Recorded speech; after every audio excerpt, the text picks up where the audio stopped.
ପ୍ରକୃତରେ ବର୍ତ୍ତମାନ government of India ଗୋଟେ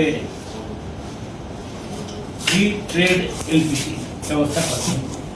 ଫ୍ରି ଟ୍ରେଡ୍ରେ ଏଲ୍ପିଜିରେ 5 କେଜିଆ ଏଲ୍ପିଜି ଗ୍ୟାସ୍ ପ୍ରଚୁର ଭାବରେ ଉପଲବ୍ଧ ହୋଇପାରିବ ଏବଂ ସବୁ ସହରାଞ୍ଚଳ ଏବଂ ଅର୍ଦ୍ଧ ସହରାଞ୍ଚଳ ମାନଙ୍କରେ ପ୍ରବାସୀ ଭାରତୀୟମାନଙ୍କୁ ଏଗୁଡ଼ିକ ସବୁ ଉପଲବ୍ଧ ହେବ। ବିଶେଷ କରି IOCL, BPCL, HPCL ଏ ତିନୋଟି ଗ୍ୟାସ୍ କମ୍ପାନୀ ଏହାକୁ ଆମର ଉପଲବ୍ଧ କରାଇବେ ଏବଂ ପର୍ଯ୍ୟାପ୍ତ ପରିମାଣରେ ମଧ୍ୟ ଆମର ଅଛି ଏବଂ କେବଳ ସେମାନେ ଆଇଡେଣ୍ଟି କାର୍ଡ ତାଙ୍କର ଦେଖେଇକି ନେଇପାରିବେ। ଏଥିରେ କୌଣସି ସେମିତି ଆଉ ଅନ୍ୟ କିଛି ଆବଶ୍ୟକତା ନାହିଁ, କିଛି ରେଷ୍ଟ୍ରିକ୍ସନ୍ ନାହିଁ।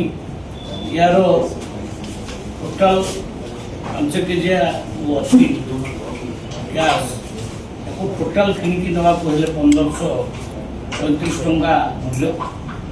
ତାକୁ ରିଫିଲ୍ କରିବାକୁ ହେଲେ 593 ଟଙ୍କା।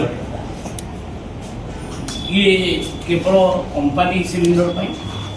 ବାହାର ଯେଉଁ ସିଲିଣ୍ଡର ମିଳୁଛି ଅଲଗା କମ୍ପାନୀର ସିଲିଣ୍ଡର ମାର୍କେଟରେ ସେମାନେ ସେଇ ସିଲିଣ୍ଡରରେ ଫିଲିଂ ହେବ ନାହିଁ।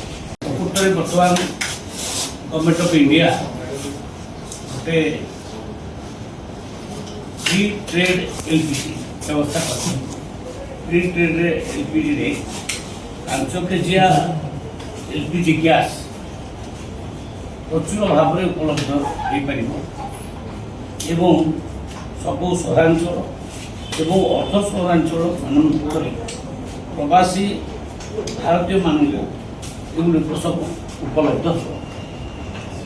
ବିଶେଷ କରି IOCL, BPCL, HPCL ଏ ତିନୋଟି ଗ୍ୟାସ୍ କମ୍ପାନୀ ଏହାକୁ ଆମର ଉପଲବ୍ଧ କରାଇବେ ଏବଂ ପର୍ଯ୍ୟାପ୍ତ ପରିମାଣରେ ମଧ୍ୟ ଆମର ଅଛି ଏବଂ କେବଳ ସେମାନେ ଆଇଡେଣ୍ଟି କାର୍ଡ ତାଙ୍କର ଦେଖେଇକି ନେଇପାରିବେ।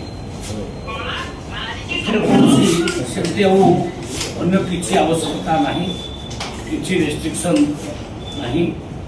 ୟାର ଟୋଟାଲ 5 କେଜିଆ ଅଛି ଗ୍ୟାସ୍, ତାକୁ ଟୋଟାଲ କିଣିକି ନେବାକୁ ହେଲେ 1535 ଟଙ୍କା ମୂଲ୍ୟ।